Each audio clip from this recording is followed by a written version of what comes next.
दोस्तों आज की इस वीडियो में हम बात करेंगे गेहूं की फसल के अंदर हमें लास्ट व अंतिम सिंचाई कब करनी चाहिए। अंतिम सिंचाई करने का सही समय क्या होना चाहिए जिससे कि फसल हमारी गिरने से बच जाए। दोस्तों यदि एक बार फसल यदि गिर जाए तो फसल से उतना बढ़िया उत्पादन नहीं निकल पाता है जितना कि हम सोच रहे होते हैं। तो इसी को ध्यान में रखते हुए आज की इस वीडियो में हम बात करेंगे ऐसी कुछ सावधानियों के बारे में, ऐसे कुछ कार्यों को बताएंगे जिनको यदि आप ध्यान में रखकर गेहूं में अंतिम व लास्ट सिंचाई करते हैं तो गेहूं की फसल से शानदार रिकॉर्ड उत्पादन प्राप्त कर सकते हैं। तो दोस्तों होता क्या है कि यदि फसल में पानी की आवश्यकता नहीं है, यदि उस समय हम सिंचाई कर देंगे तो गेहूं की फसल गिर सकती है।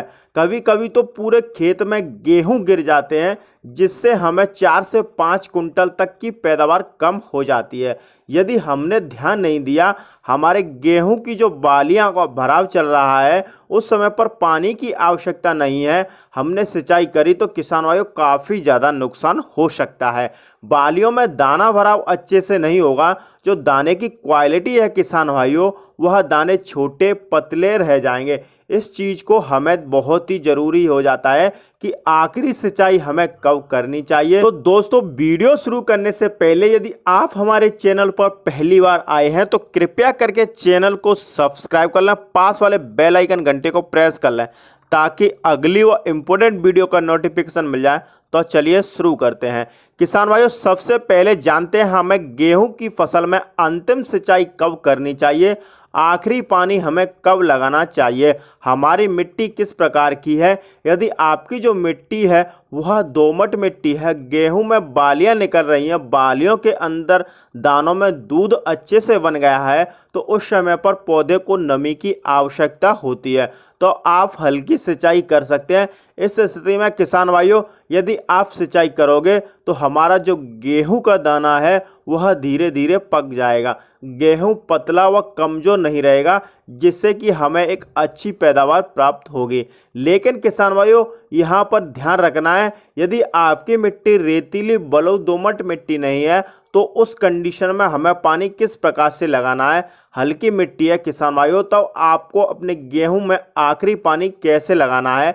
आपका गेहूं का जो दाना है किसान भाइयों वह काफ़ी ज़्यादा सख्त हो जाए, तो इस समय पूरी तरह से दूध भर जाए, दाना सख्त हो जाए, उस समय पर यदि आप आखिरी सिंचाई करोगे किसान भाइयों तो जो गेहूं पकने तक नमी बरकरार रहेगी जिससे धीरे धीरे गेहूं आसानी से पक जाएगा, दाना भराव समस्या में कोई दिक्कत नहीं आएगी। तो आप इस प्रकार से आखिरी सिंचाई कर सकते हैं। किसान भाइयों कुछ बातों को आपको बहुत ही ज़रूरी ध्यान रखना चाहिए, जैसे किसान भाइयों आपके क्षेत्र में मौसम किस प्रकार का है, आपके क्षेत्र में हवाएं किस प्रकार की चल रही हैं। यदि आपके क्षेत्र में हवाएं तेज हैं तो आप 1-2 दिन इंतज़ार कर सकते हैं, इसके बाद सिंचाई करिए। जब हवा धीमी हो जाए, हवा ठहर जाए, उस वक्त आप सिंचाई कर सकते हैं जिससे कि ज़मीन अच्छे से पानी को सोख ले, पानी भराव की समस्या ना रहे, तो आप इस प्रकार से अंतिम सिंचाई कर सकते हैं। साथ ही दोस्तों यदि आपने गेहूं की पैदावार को बढ़ाना चाहते हैं, गेहूं की फसल के अंदर एक और कार्य कर सकते हैं, जैसे कि इस समय पर यदि आप NPK 0050 का स्प्रे करोगे तो जो गेहूं की पैदावार है किसान भाइयों वह 15 से 20% तक बढ़ा सकते हैं। निश्चित ही आपकी जो गेहूं की पैदावार होगी किसान भाइयों वह काफ़ी बढ़िया मिलेगी, अधिक तापमान से भी आपकी जो फसल है वह बचेगी, बालियों में भरपूर दानों का भराव होगा, बालियां खाली नहीं रहेंगी, दाने किसान भाइयों आपके मोटे चमकदार वजनदार होंगे। आप NPK 0050 का इस्तेमाल कर सकते हैं। बात करें दोस्तों NPK 0050 की मात्रा की तो आप 1 kg प्रति एकड़ 150 लीटर पानी में घोल बनाकर स्प्रे कर सकते हैं। इस स्प्रे करने के फायदे आपको किसान भाइयों 8 से 10 दिन के अंदर बहुत ही अच्छे तरीके से दिखाई देने लग जाएंगे। फास्फोरस के कारण पौधे का तना मजबूत होगा, बालियों में जो दाना भरा हुआ वह अच्छे से होगा और जो आगे चलकर फसल हमारी गिरने से बच जाएगी। तो आप इस प्रकार से NPK 0050 का इस्तेमाल कर सकते हैं, यह फसल के अंदर बहुत ही अच्छे से कार्य करेगा।